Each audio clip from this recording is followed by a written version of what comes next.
Welcome to Talking Grit, a Detroit Lions podcast. Powered by the Monroe County Reporters. Here are your hosts, Jason Harwood and Jacob Litton.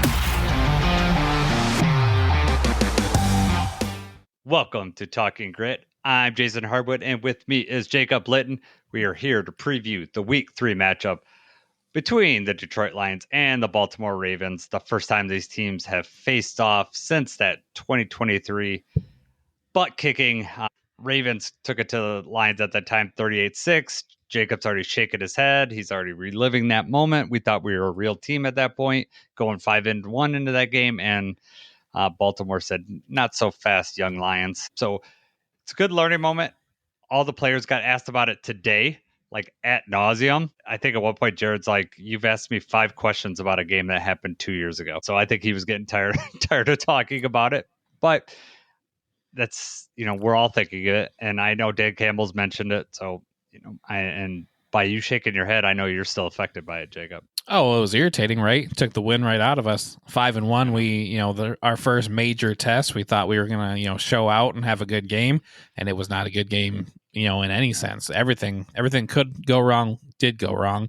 Didn't score until way late in the game. It still feels fresh, right? I mean, this is not a team that we get to play every single year. So this is our next chance. We view this as a revenge game as fans. I'm sure the players view it as a revenge game too.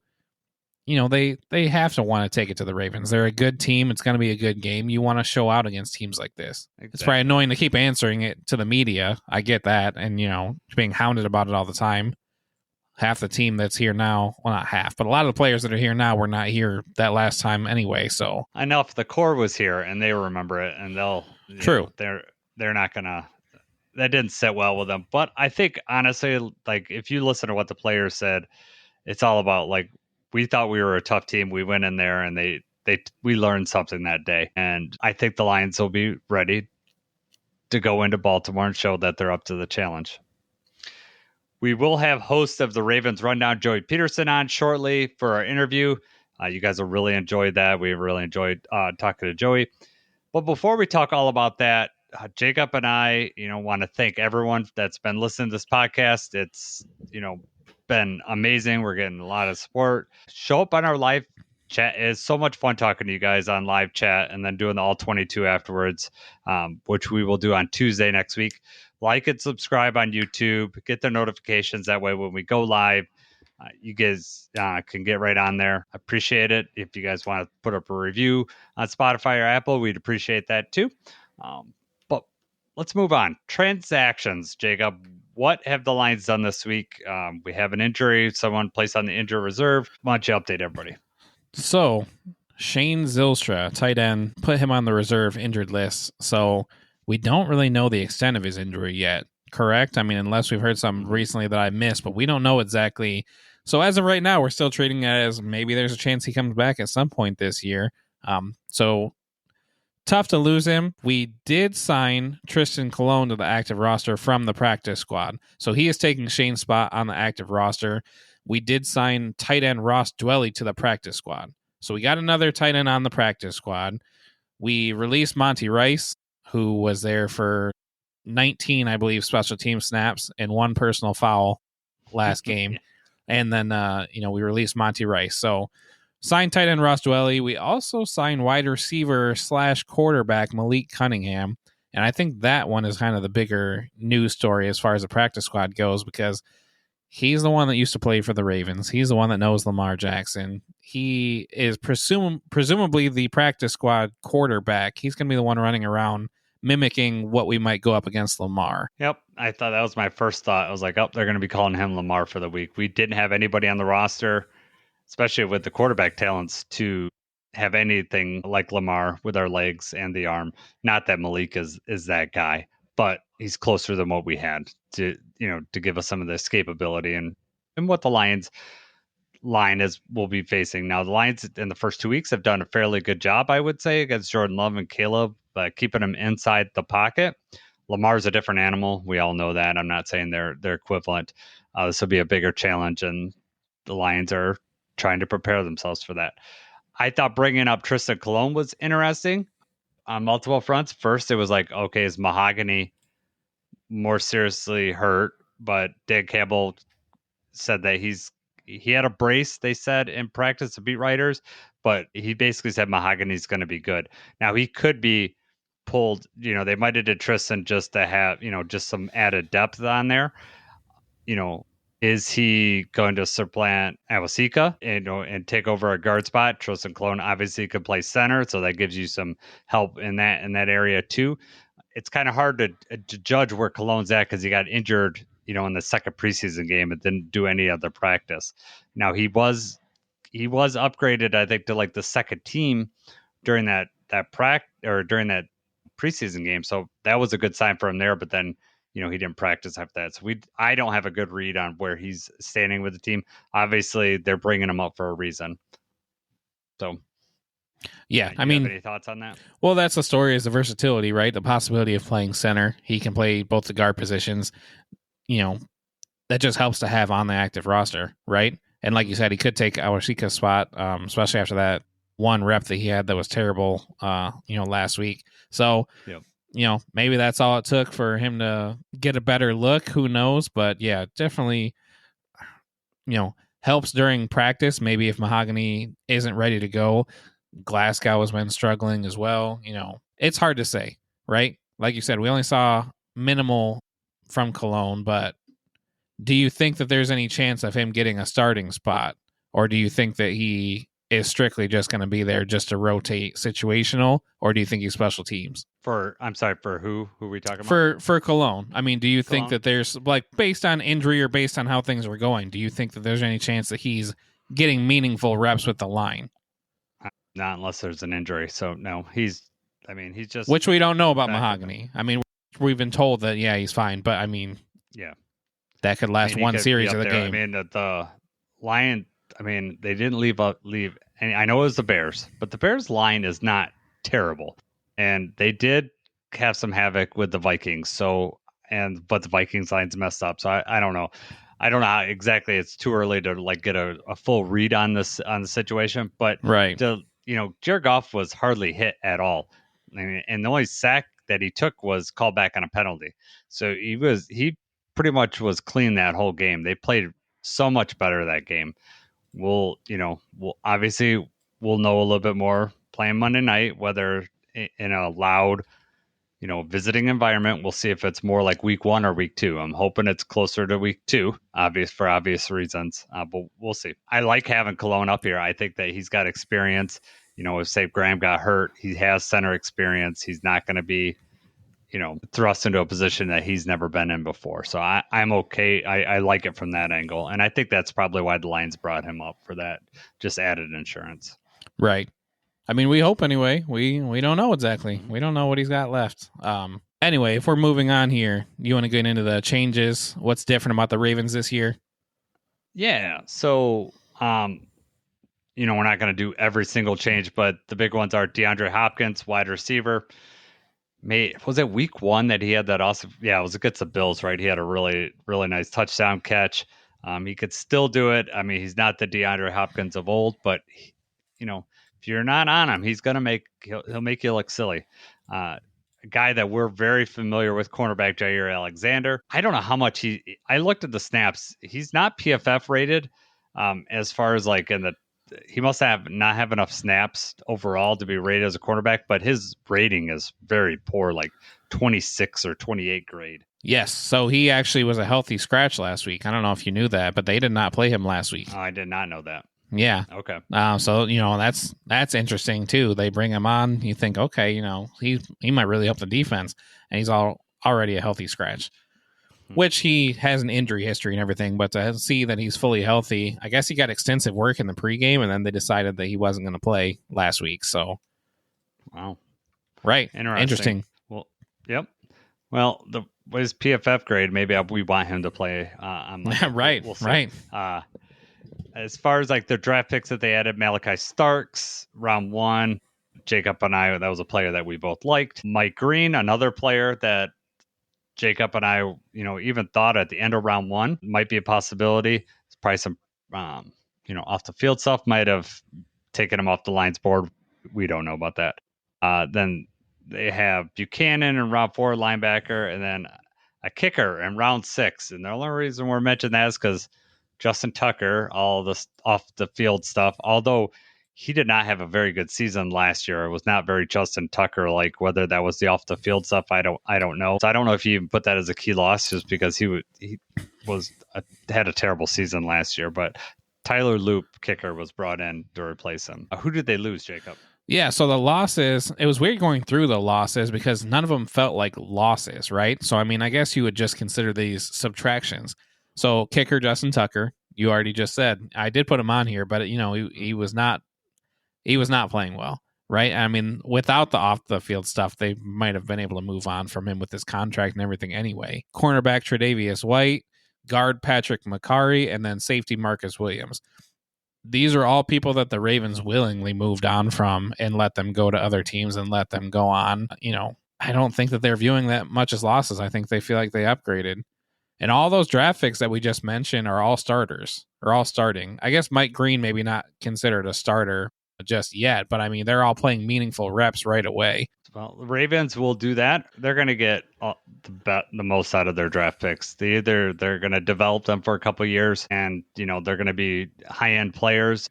They draft a lot of low or high floor players. Players that they're going to contribute on that team, and then they're very good coaching staff there, at least in my opinion. All right, Jacob, main threat. Who should we be looking out for on offense for? I think it's pretty obvious on offense, but we're going to say it anyway. So quarterback guy goes by the name Lamar Jackson. Maybe you've heard of him. Yeah. He was the running back, right? No.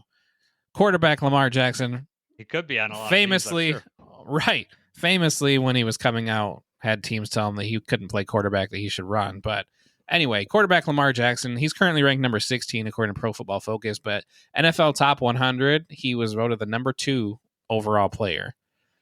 Then you have running back Derrick Henry, Pro Football Focus number 35, NFL Top 100 though, number 7.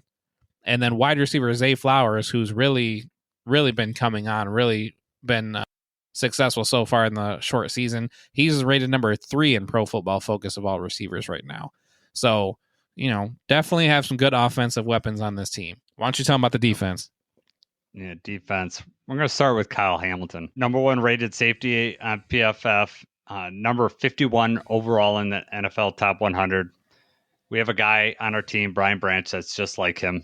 He makes the defense very versatile, makes them dangerous. So that's somewhere.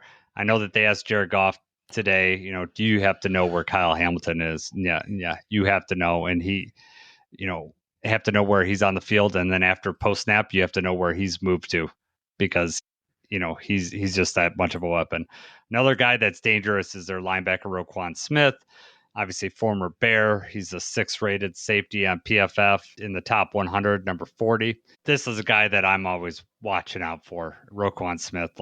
And Jared Goff, if he struggles with anything, it's top end linebackers. So he has to be on his A game. And Roquan Smith, we have to know where he's at. And then Madubuike, defensive lineman, rated number 18, Nnamdi Madubuike. See, I said it right. Got it? Yeah, right. That's why you gave me the defense. You just wanted to see me struggle there, but great defensive lineman. However, when we get down to the injury list, that we might avoid that one. So, all right, Jacob, why don't you go through that Baltimore Ravens injury list that was from the practice report today?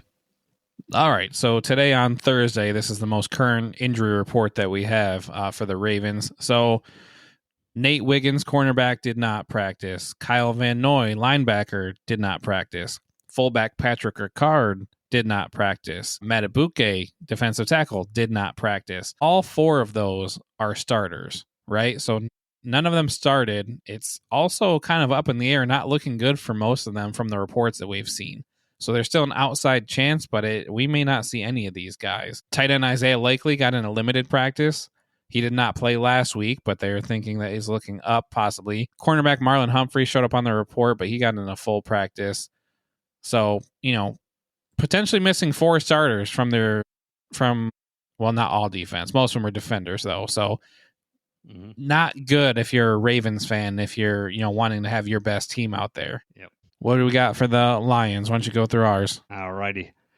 So the good news, we'll start there. Siri Vaki, Trevor Nowaski got full practice. They've been limited practice.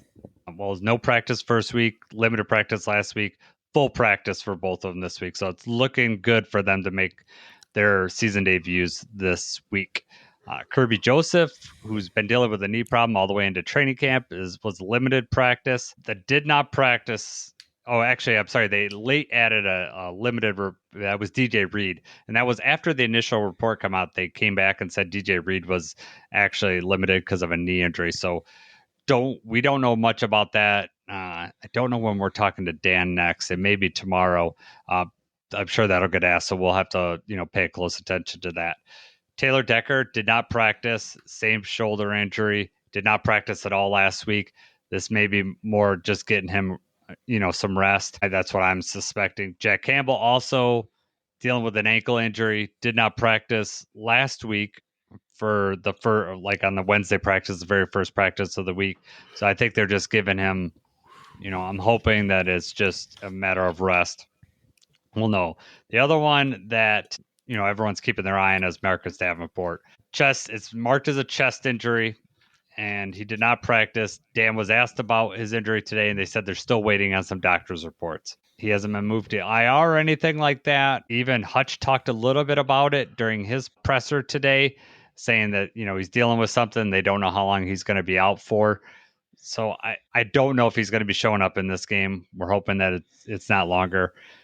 I'm not a person that's going to be piling on to Marcus Davenport. It's not his fault that he gets injured. It's just an unfortunate situation. Right. But anytime you're talking about Marcus Davenport and that we're waiting on some doctor's opinions or waiting on some doctor's reports, probably not good, right? You're leaning that it's not good and that he's probably going to be out this week. Hopefully that's all. But, had he had a pretty good chance at playing, I don't think they would have worded that or been talking about it like they have.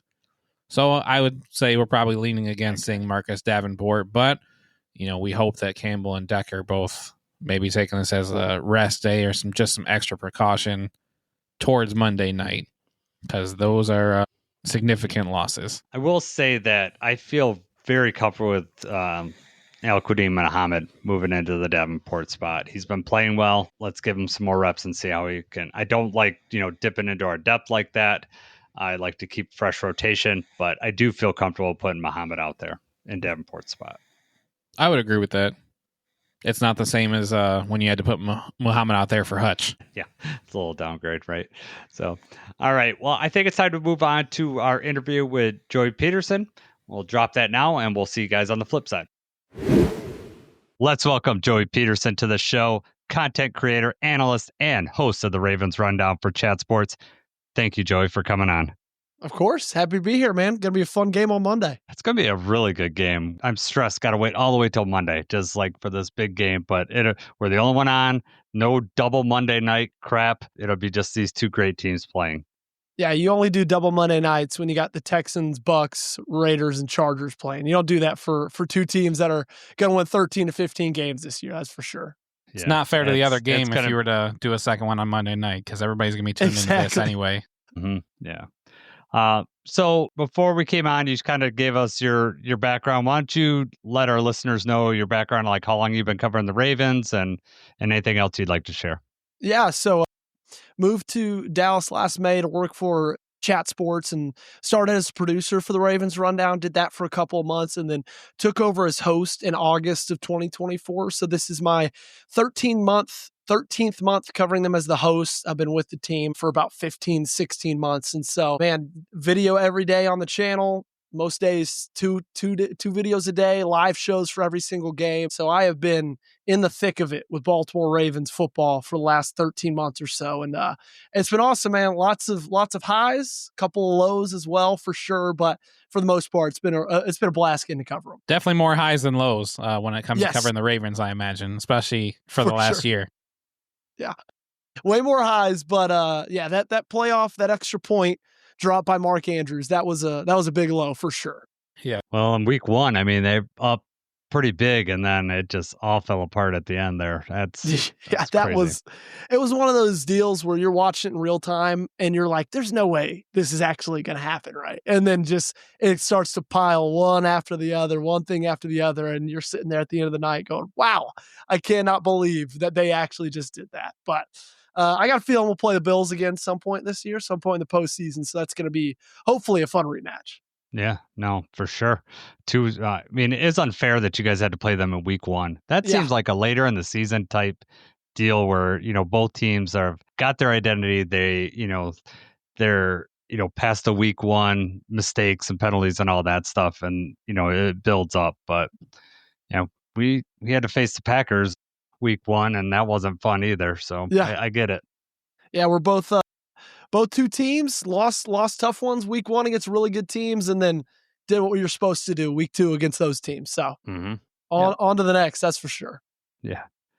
All right. So you've been covering, like you said, for the last 16 months for the Ravens fan base. So I'm curious, how have you seen Lamar Jackson grow? Because he was already an MVP when you came on aboard, and now he seemed to have hit another gear. So how have you seen him grow? Yeah, it's unbelievable. I mean, he is so far past all the stereotypes of him. He's leading NFL history in passer rating at the current moment. He also leads all quarterbacks in rush yards in the history of the game as well. I mean, he's as dual threat as it can possibly get. People like to compare him to Michael Vick because I guess that's the closest thing. But if you just look at the numbers, man, for what he's done the beginning of his career, it's not even close. And then just the level he's stepped it up in the last couple of seasons. Last year, throwing for 41 touchdowns, 4 interceptions. It's incredible. And it's not like Zay Flowers is great, Rashad Bateman's great, but it's not like he's got just unbelievable wideouts. It's not like Jamar Jefferson, T. Higgins are running out there for him every single weekend. So what he's able to do is amazing. And also, I think a big part of that is, the hiring of Todd Monken in 2023. He comes to Baltimore, takes over for Greg Roman, and just totally revamps the offense. It helps to have a running back like Derrick Henry in the backfield for sure. But, man, I think Lamar Jackson's, he might not be a pure thrower like Herbert, Burrow, any of those guys, but, man, he deserves his flowers when it comes to his abilities as a pocket passer. Yeah, the 4 interceptions is just unbelievable. Yeah. And it's like, how do you stop that? You need to gain possessions, and he's not giving you extra possessions. Yeah, and I think that's just one of the really massive improvements that we had, or that he's had over the last couple of years, and he's still as big of a run threat as he's always been. And just to see what he did last year, I still am honestly shocked that he didn't win the MVP. He had one of the best statistical seasons a quarterback's ever had. No one's ever thrown for 4,000 yards, ran for 900 yards in a season, and he did that all while winning 12 games. But Josh Allen, can't say bad things about him. He's a great quarterback, but I thought Lamar Jackson was the MVP of last season for sure. I think Lamar got screwed because he won it the year prior, and then they want to diversify a little bit. But exactly. They just want a new face in there. If they were going where they should have, then obviously Lamar should have won again. So yeah. Mm-hmm. Yeah, my thoughts exactly. But hey, man, Josh Allen's Josh Allen. He's you can't argue with what he does, especially with the talent that he's got in Buffalo. But still, 41 touchdowns, 4 picks. That's hard to argue with. Mm-hmm. All right, moving on. You kind of mentioned him already, Derrick Henry.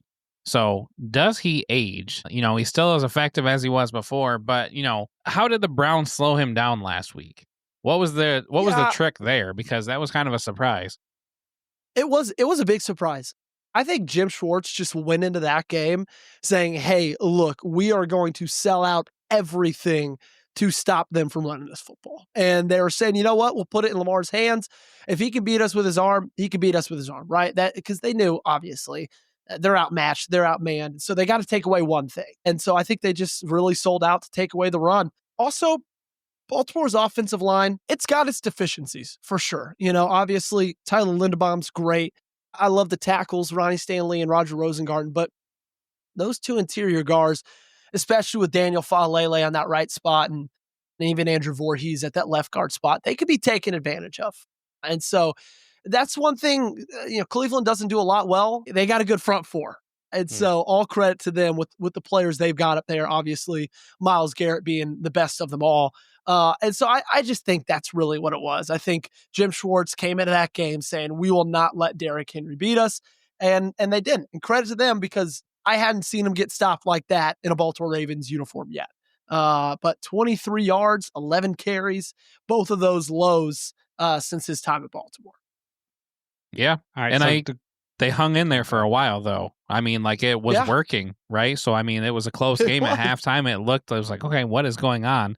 And then finally, I don't know, they just wore him down, and Lamar finally hit that second gear, and they broke it wide open. But, yeah, it looked like it was working for a little bit. I kind of envisioned the Lions kind of trying to do the same thing. Yeah, and it's funny because you're sitting there, you're watching that game, and it felt an exact mirror from 2024, where you lose week 1, heartbreaking fashion, Kansas City Chiefs on the road. And then week 2, you have the Raiders at home, noon game, and you lose that one as well. And so you're watching that game, and it's halftime, and you don't have that big of a lead, and nothing's kind of really breaking open. And you're thinking, is this same exact thing going to happen again this year? But obviously, made some special teams plays. Defense stepped up, got a big turnover when they needed to. And so just kind of ended how everybody kind of thought it was going to. So you just talked about Jim Schwartz just selling out to stop the run. If you were the defensive coordinator, how would you stop this Ravens offense? Do you agree with that? Just take away one thing and hopefully you can handle the rest? Or if you were in charge, how would you do it? Yeah, it's so hard, man. It's just such a balanced offense. And it looks like Zay Flowers has really taken a step up over the last season of this one. He's really impressed me through 2 weeks. But I do think the only way you beat this team is by stopping them running the football, genuinely. I think if they can run the ball with Derrick Henry, Lamar Jackson, whether it's just straight up I formation, inside zone runs, or whether it's read option out of shotgun, if they're able to do that, that's going to open up everything, and you're never going to be able to stop them. Because, I mean, look what happened to Buffalo. They put up 40 points against the Bills. And yeah, they put up 41 against Cleveland. But like you said, at halftime, it was close. So I think trying to get as much pressure in the interior of your defensive line, I think if you have really good interior defensive linemen, that's going to help out a lot. And if you don't, mixing things up front, running stunts, simulated pressures, I think that's going to help. But if you're going to stop Baltimore, it starts with stopping their run game. Definitely. All right. We're going to switch up a little bit, switch over to the defense now. So what does Kyle Hamilton's versatility allow the Ravens to do differently on defense? Yeah, I mean, he's unbelievable. And y'all get to watch Brian Branch every Sunday. And so you know what I'm talking about. If those two guys are 1 and 2, and you can put them in whatever order you want to. He just doesn't make mistakes, man. He is a sure tackler. He makes plays. He's aggressive. I think that's kind of my favorite thing about him. He just looks like he's shot out of a gun every single time he goes to tackle the ball carrier. And that versatility helps a ton.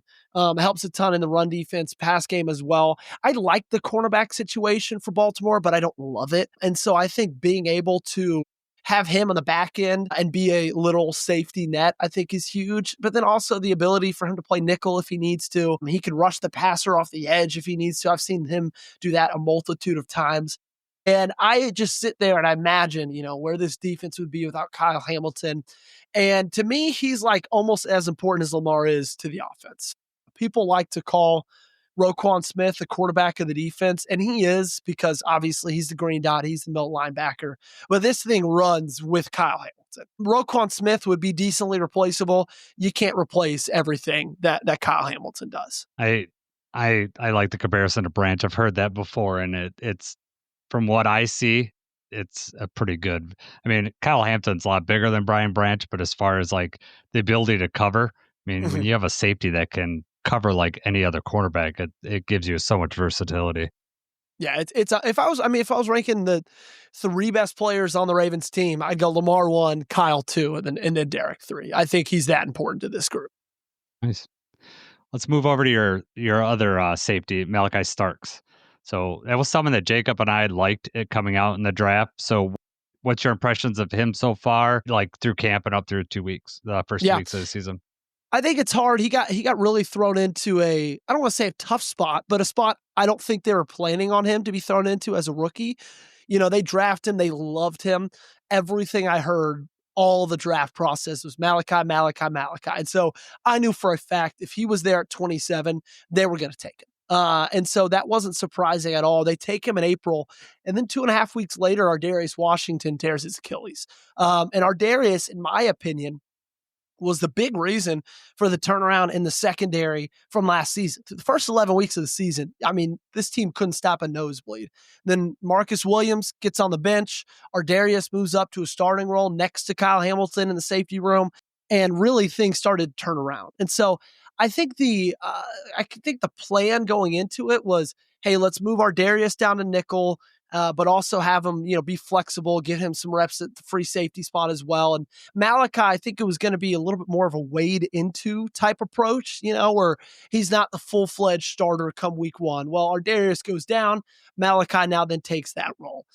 So far through the first 2 weeks, nothing that's crazy jumping off the page. And again, unless you're a safety like Brian Branch or Kyle Hamilton, it's really hard for you to 100% stand out and make these wow moments where everybody is watching and noticing and catches it. It's not like he's an edge rusher or you can see just bulldoze a tackle or something like that. But I'd say it's just pretty steady so far. Not too high, nothing too low, making plays when they come to him. But I've never, there hasn't been a time yet where there's busted coverage and I'm saying, Malachi, where are you doing? He hasn't bid on any double moves. He hasn't bid anywhere he isn't supposed to. He's just playing good football right now. I think it's going to come to him. It's going to slow down as the season goes on.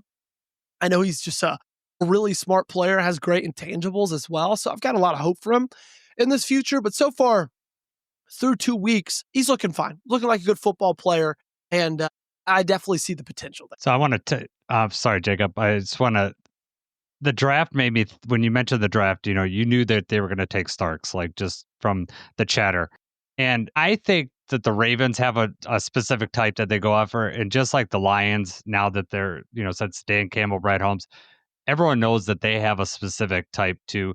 So when you're, looking at the draft board, do you have a pretty good, you already knew about Starks, but can you pinpoint your players, the Ravens type players, pretty accurate? Yeah. They like to say the term play like a Raven. Guys who are physical, guys who are smart, guys who are just, good, solid football players. Nothing ever super flashy, just guys who know where to be. They're physical, they're aggressive. And that's just kind of the style that they've gone after. That's why Eric DeCosta's been so good in the draft if you look over the last 5 to 10 years. And even he talks about it, he admits a lot of times it's just like throwing darts at a dartboard. A lot of times it just comes down to luck, but he's done a really, really good job of it. And so that's kind of why I also had a good feeling that, when Mike Green fell down there in the second round, they were maybe going to take a good hard look at him. I will say I was surprised that they ended up pulling the trigger just because of all the Justin Tucker stuff that happened in the offseason. And so I think that part made it a little surprising to me. But, given the player that he was, it does not surprise me one bit that they were really, really interested in Mike. Yeah, no, that as a player was a great pick. Somebody else that we both, were looking at and that we actually were considering maybe in the first round. We were trying to wonder who the Lions were going to take when we were on there. It's maybe Green. Yeah. I remember tweeting that morning. I was like, player, what I expect, what I would hate. And I think I was jump out of the window excited. And it was Mike Green. And that was first round. And so I loved him coming out. And so when they got him in the second, I was very excited. For sure. It's always a good feeling, right? When you're like that. We had, 2 years ago, this isn't a great example of it working out so far, but Rakestraw was mocked to us in the first round, and then we ended up getting him in the second round after we traded up for Terry, and now Rakestraw's been hurt. Well, a similar type thing. It's all of a sudden you got this guy that's getting mocked in the first round, and then he falls all the way back to the second round. And you're like, okay, that's cool. Yeah, I'll take it. Better value. Yep. Give me it. Exactly. Well, hey, what about Branch? Brian Branch, everyone was surprised that he fell out of the first round. Yes. It's thank you. We'll gladly take him in the second round. Yes. And the trade with the Packers to get that is just a chef's kiss. It's great. Yeah.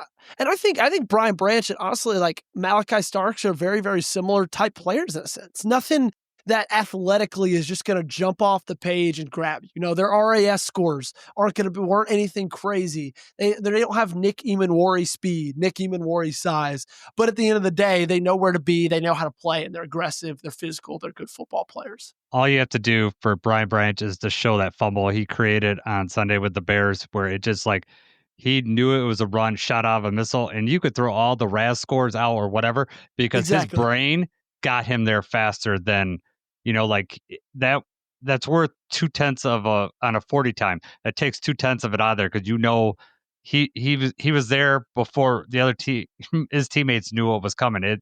It's insane. Yeah, I mean, a guy like Isaiah Simmons is the perfect example, you know? It doesn't matter how fast you are, how big you are. If you're out of position, it doesn't matter. So I think, you know, it's Brian Branch is a perfect example of that. And I think Malachi Starks will be as well eventually. All right. Next question we have for you. If the Ravens lose this game and start out 1-2, how will the fan base handle that? Is it different than last year starting off those first 2 games? I know you already mentioned. How's the fan base handle a 1-2 start? I think with pitchforks and torches at John Harbaugh's front door. Wow. Okay. Yeah, they are not very big on one Mr. John Harbaugh. And I think when you look at the statistics of all the blown leads late in the fourth quarter over the last decade or so, it's pretty jarring. It's a little surprising. I will give him that. Obviously, he's been there forever. He means so much to that franchise. He's not going anywhere soon. But if the Ravens fans had their choice at that, I mean, he would definitely be gone at the end of this year if it doesn't result in the Super Bowl. And I think, you know, if you lay another egg early in the playoffs, I think it's a conversation to have based on just how it all rolls out.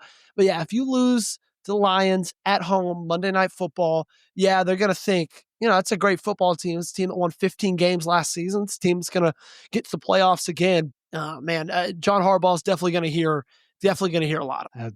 That was actually my very next question, because I see similarities between how the Lions are built, because I think they use the Ravens as a model franchise, to be honest with you. The way they're drafting, not selling out, you know, and going all in on players, you know, drafting really well, building through that. And I wonder how patient Lions fans will be. Because after the week 1 loss, it was like crazy. They're like, fire our new offensive coordinator. It was insane. Like, I mean, and I get it. Like, certain people are louder than others. So whether the fan base at whole thought that, but that's curious for me because looking at afar, I want John Harbaugh. I would love to have John. Like, I love Dan Campbell. I'm not replacing Dan Campbell, but in a multiverse where Dan Campbell's not there, John Harbaugh would be. I would love to have him as a coach, at least from afar. And have that Ravens drafting the way they are. That's a model franchise. Yeah, they haven't won the Super Bowl since 12, but they're always at the doorstep. Always in the thick of it, right? Yeah, right. I think it's the same thing that's going on with Pittsburgh. Mm-hmm. Yeah, I think a lot of fan bases outside of Pittsburgh would love Mike Tomlin, and they're getting a little bit restless there. Now it's different because they haven't really even won a playoff game very recently, you know, and so it's a little bit different there. But yeah, 100%. I think Harbaugh and Campbell are so different, so similar in the sense of they're not a Kyle Shanahan. They're not a Kevin O'Connell. They're not these unbelievable scheme, offensive or defensive guru guys. They're just really good staff managers, game managers, leaders. And I think so when it's something like that and fan base looks and like, what are you doing for our team schematically? And they can't really put something on the nose. I think that's going to, you know, upset some people more if there is a little bit of turmoil, if there is a little bit of losing. Yeah, I just think people underestimate how important that is. And if you don't have that at the top, nothing else works. If you don't have the guy that table sets everything and tells you, this is what I need from you, defensive coordinator. I may not do all the X's and O's, but this is how we're going to win this game, because that's exactly how Dan Campbell does it with the OC and the DC. You know, this is how we're going to win this game. You coach your players to get there. And I see John Harbaugh doing the same thing. Because my original question is there a subset of fans that, you know, aren't against John Harbaugh, but sounds like there may be more than a subset, or is it just allowed? The funny thing is, after that Bills game, I put up a community post on our YouTube channel. Should John Harbaugh be fired? Yes or no? Got 6,000 votes. It was 51% no, 49% yes.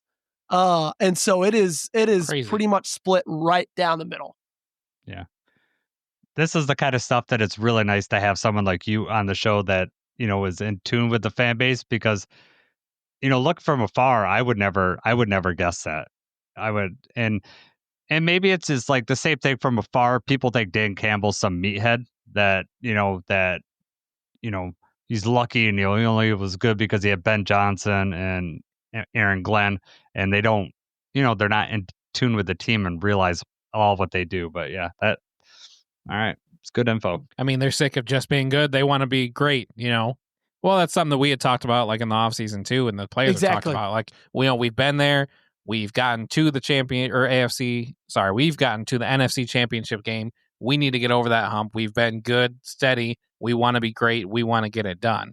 So, I guess I understand from that perspective of being a fan, when you've had a good team at that level for so long, and yet you still haven't been able to just get over that hump, since 2012.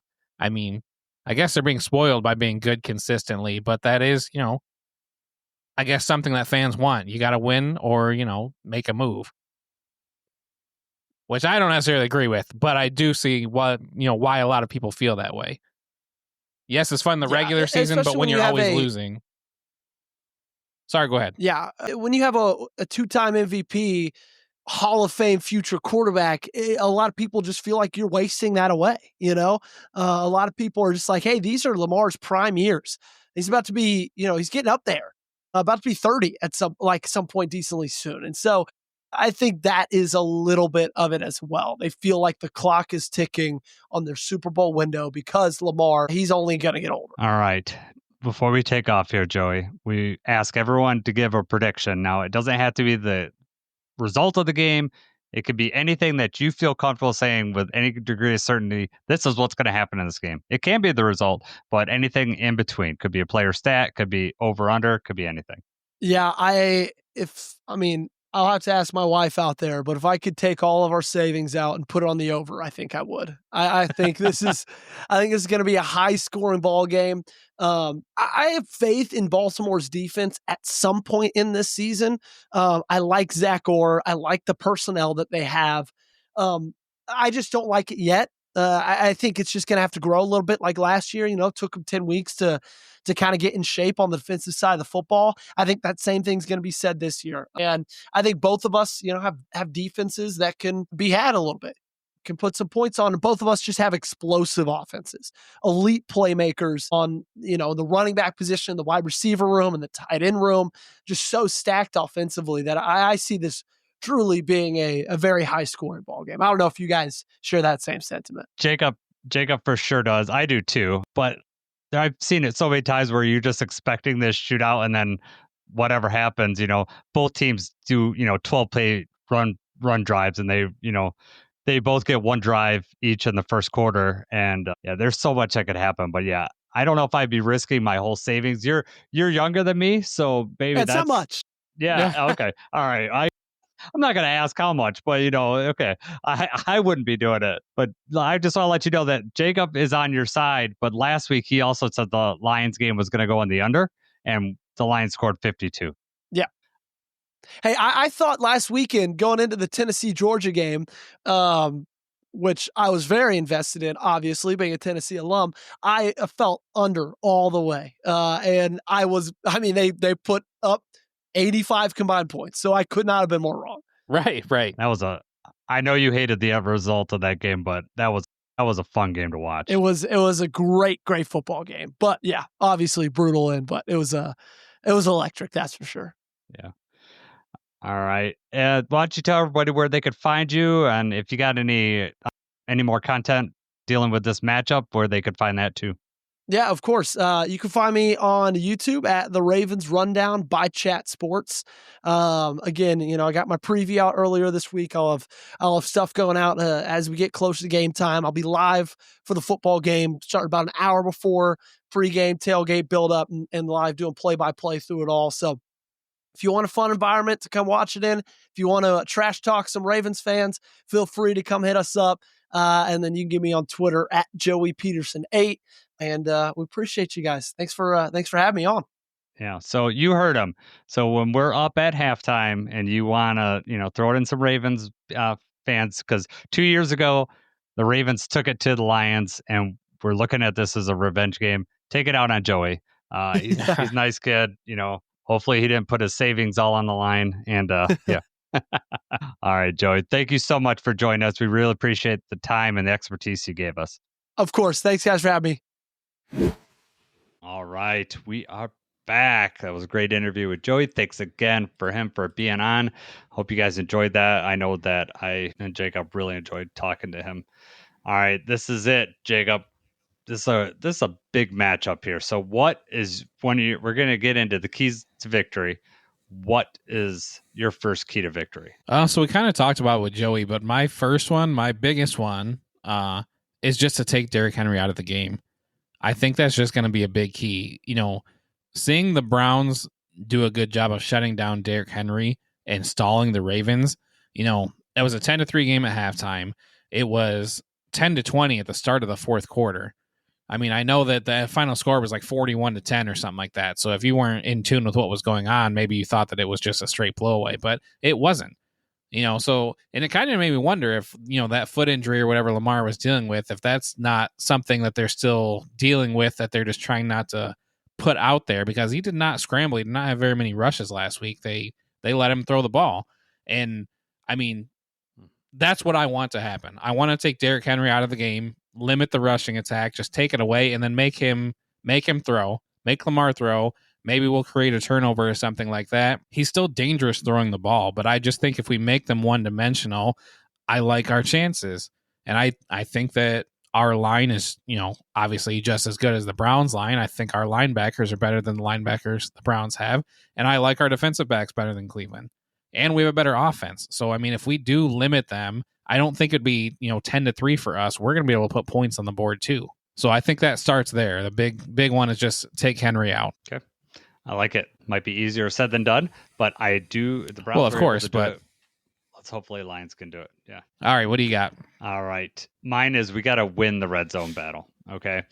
I'm expecting some long drives. I'm expecting the Lions to want to, be able to run the ball, and, we got to get points at the other end, and we have to limit. That's a way where we could, essentially steal a possession from the Ravens. If we get a touchdown and they get a field goal, that means they're going to have to get down there twice to our one score.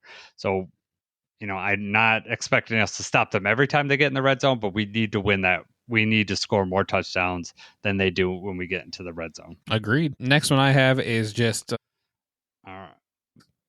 I feel like every time I do these, it's just obvious, but win the time of possession. Because this is another game where it might hurt us to have like 1 or 2 minute touchdown drives. Obviously it's always nice to put the points on the board, but we don't want to let the Ravens wear us down to where, it gets down late in the fourth quarter and then they're just almost moving the ball at will. And then if it's a close game, they're able just to drive down and get in position because the defense has already been out there for so long. I hate going back to it and referencing the last game, but, in 2023, they scored touchdowns on their first 4 drives. All of them were between 3 and 6 minutes of game clock. So, I mean, that's essentially they took a whole quarter away of them having the ball, and they scored the first 4 drives. We went 3 and out 3 of the first 4 drives. And the other drive, we went for it on 4th down and then didn't get it. So that game was 28-0 at the halfway point of the second quarter. Obviously, that's a nightmare. That's a nightmare scenario. But, I mean, to win the game, we've got to win the time of possession. We have to grind out some longer drives in this one. Yep. I like it. Yeah. We were down 21-0 in that game 2 years ago before in a blink of an eye, and it was over before it even started. It cannot be like that. In fact, that's one of my keys to victory. Stay within 2 scores at all time. Just that way, they got to play things straight up, because I don't want to happen what happened with the Packers in that sense that they could play shell defense. They're keeping everything in front of us. Everything was just so tough, and then they could use the clock to their advantage. We can't let them get too far out in front of us. For sure. I've got one more key to victory. Get Jameson Williams some touches. For the most part, good things happen when JMO touches the ball, and we've got to try some more sweeps, some slants, not just the deep shots. I want JMO to have a real shot at making an impact. I want to be able to try to look for other ways to get him the ball. Want to give him an end round or something, huh? Jet sweep? Yeah, right. Just put the ball in his hands. Give Booby the ball. I like it.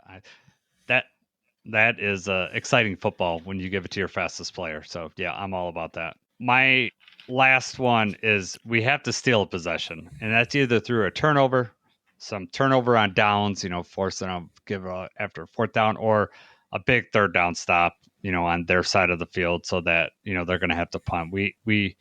I look at this game a lot like the Buffalo game from last year where we were able to keep up with them. We could just never get that stop that we needed. We didn't have our horses on defense at that point.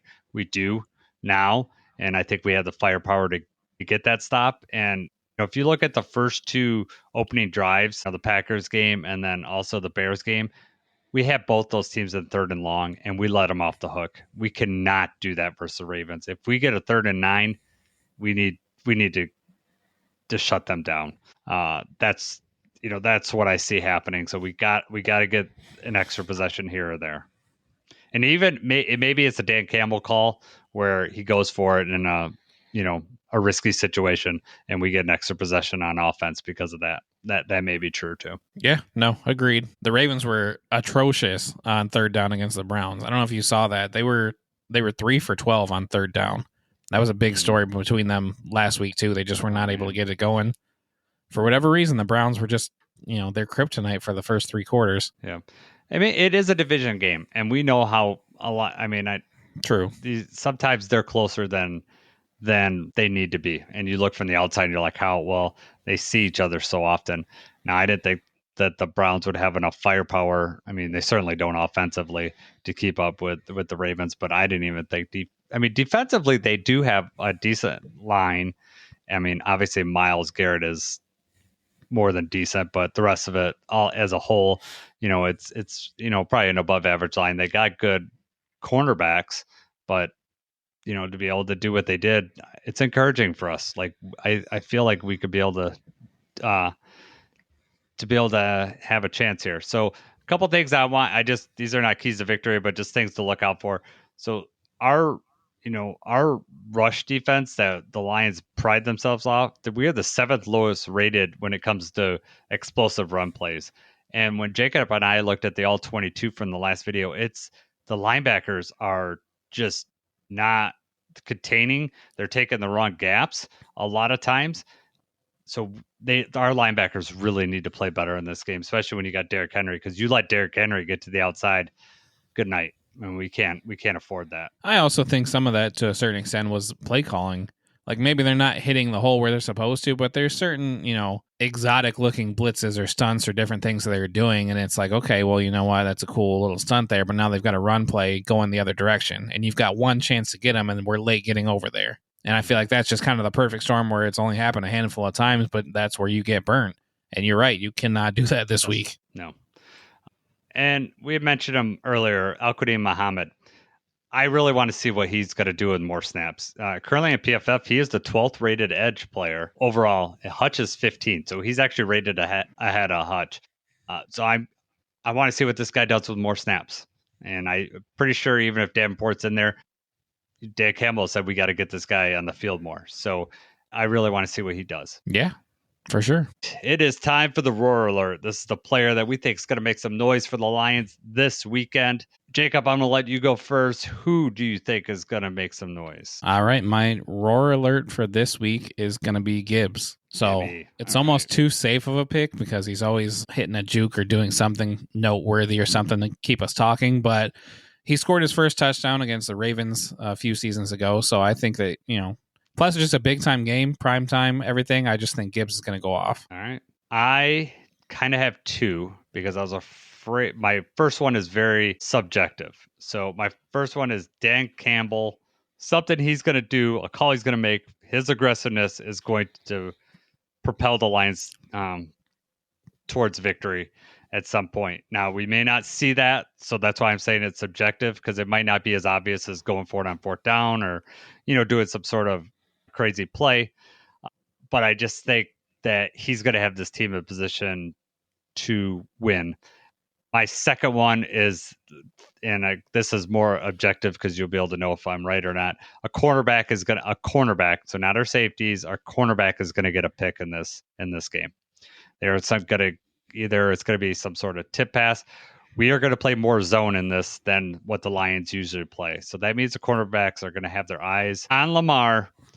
We have to do that. So if he takes off, we can, get up there and stop him for running, but it's also going to put them in a position to maybe jump a route or, steal one. So I'm going to say Dan Campbell / cornerback gets a pick. I love it. That kind of plays into my second great guarantee. I've got a backup great guarantee. Okay. Man, okay. Well, I did 2 for Roar Alert, so I'll allow it. Let's move on to that great guarantee. I'll start here first because I let you go first with the Roar Alert. It is going to be a 1-score game in the fourth quarter. That is my great guarantee. So it could go either way, but it's going to be either team's going to be within 1 score. It's going to be a nail biter. We are not going to be able to sleep after the game because we're going to be doing what if or being so excited that we won. So it's going to be a close game in the fourth quarter, 1 score. I like that. I can live with a close game, close showing. If we lose 38-6, I will lose sleep. All right, my grit guarantee. So the first one, this is the guarantee that I have. I'm going to go with a Sam Laporta touchdown. So the Ravens are going to be worried about Gibbs, worried about Amon-Ra, worried about JMO. There's so many mouths to feed. There's so much going on. I think Laporta is going to be able to do some damage. The Ravens have let tight ends get quite a few catches on them so far. I don't know if that's just them not thinking of the tight ends they've been up against as major threats, or if they've just been worried elsewhere. Roquan Smith, probably not going to be able to keep up exactly on pass coverage as well as he is with run defense. So I think they forget about Laporta and he makes them pay. I'm saying Laporta gets a touchdown. All right. And then you kind of alluded to it. So yeah, because this one is super bold. I don't know if this is more of a great guarantee or just a super hot, super bold take, but I am saying that Tyreek is going to tip a ball and that Terrion Arnold is going to intercept it. Oh, man. All right. So you mark this down. If this happens, this is going on YouTube, and I'll remind you about it every week forever. Tyreek tips the ball, Terrion picks it off. Dude, you can remind me about it. You can call me up right after it happens. You can do whatever you want. If that happens, I'm going to be screaming, and the boys will be mad at me because they got mad at me for screaming so loud at some of the Tiger stuff that happened this year. Oh. The neighbors could hear you. I'm like, it's good yelling. It's better than when you're yelling at me because you're mad at me. Nice. It's good yelling. Yeah, it's right. It's happy yelling. All right, let's move on to our next section. It's called the Grit Picks. All right, Jacob, I'm going to go over last week because I bested you. You got 1 game right. Is that correct? According to what you have written down here, I suppose. Yes, that's right. Yeah. And this is the correct. Half as many games as you. So don't word it like that. It's all right. I doubled your efforts. You picked Commanders. No, I had the Packers. So that was our difference there. We both picked Minnesota. Atlanta tore them apart. And then great defensive play calling. And yeah. JJ's now hurt. So, I mean, if you're scoring at home, JJ's had 1 good quarter, which netted him the offensive player of the week, which is hilarious to me. And then he's had 7 pretty bad quarters of football play. Not saying that's going to go on, but that's the reality in Minnesota right now. And then now he's injured and he's going to probably be out for, I don't know. I've heard 2 to 4 weeks. We'll see. He didn't practice today. All right. We both picked the Texans, which looked pretty good till the Bucs came right at the end and bested the Texans.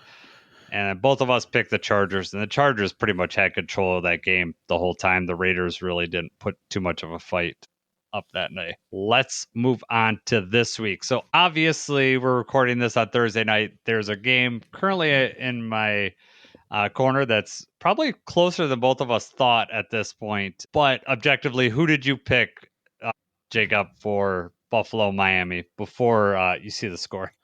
Yeah, so Dolphins at Bills. The Bills are favored by 10.5 points. The Bills have looked really good, just like they're supposed to. The Dolphins do not. right? So what we've seen so far, this looks like the Bills should cover 10.5 easily, but this is a huge game for Miami. They don't want to go 0-3. You don't want to lose to the Bills and give them more momentum. And if you're Mike McDaniel, I mean, this game speaks volumes for what kind of coach that you are. Are you going to rally the troops? Do you still have the locker room? Are you all going to be on the same page and have a chance at an upset? Or are you just going to come out and go through the motions and take another loss? So, and full disclosure, because this game's going on right now, but I talked to JJ and I told Jason this earlier, that I have a feeling the game is going to be more of a contest than people are thinking, but I still definitely have the Bills winning this game. And I think they probably end up covering. Yeah, well, as of right now, it's 28-21, and the Dolphins have the ball at 50-yard line. I still pick the Bills to win. I mean, I had this pick before the game, but this is surprisingly much closer than what I anticipated going in. So both of us have the Bills on that. All right, Jacob, Sunday Night Football, Kansas City Chiefs at New York Giants. I am doing the unthinkable and picking the Giants to beat the Chiefs, and the Chiefs are going to be 0-3. I can see it happening. The Chiefs are in New York at the Giants. They're 6.5 point favorites right now.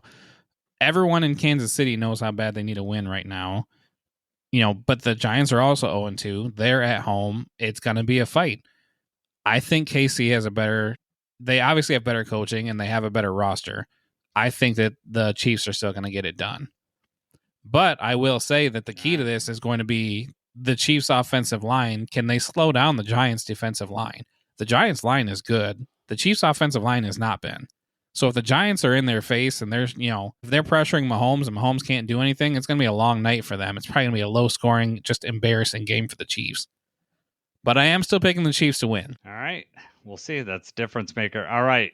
So if you've listened to this show along with us, we do not pick Lions games. We just don't do it. Jacob is superstitious, and I find it very hard to be objective, to be honest with you. I'm always going to look for an excuse why the Lions are going to win. Not that we need excuses now, because the Lions are very good.